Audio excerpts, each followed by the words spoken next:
আসসালামু আলাইকুম, নিয়ে আসলাম এইচপি ইলাইটবুকের একটি জনপ্রিয় laptop.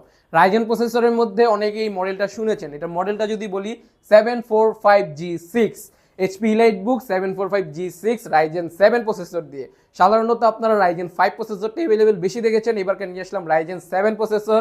Ryzen 7 3700 series 3700U series থাকবে, 16GB র্যাম থাকবে, 256GB এসএসডি থাকবে এবং 2GB ডেডিকেটেড গ্রাফিক্স থাকবে। AMD Radeon Vega 10 2GB dedicated graphics থাকবে, 16GB র্যাম থাকবে, 8GB AMD শেয়ার গ্রাফিক্স থাকবে, 256GB এসএসডি থাকবে, টাচপ্যাডটাও বড় সড়ো থাকবে এবং একবারে স্মুথলি যে কোনো কাজ করতে চান করতে পারবেন, যেমন iOS developing, web developing, freelancing, digital marketing এবং যারা অটোকেটেড 2D 3D 4Dর মতো কাজ করতে চান তারা অনায়াসে এই ল্যাপটপটাতে রান করতে পারবেন। গেমিং থেকে শুরু করে গেম ক্রিয়েটও করতে পারবেন, যে কোনো কাজ করতে চান অনায়াসে করতে পারবেন। থাকবে 21 দিনের replacement guarantee, life time service warranty এবং ব্যাগ, মাউস প্যাড, মাউস এগুলো গিফট হিসাবে থাকবে।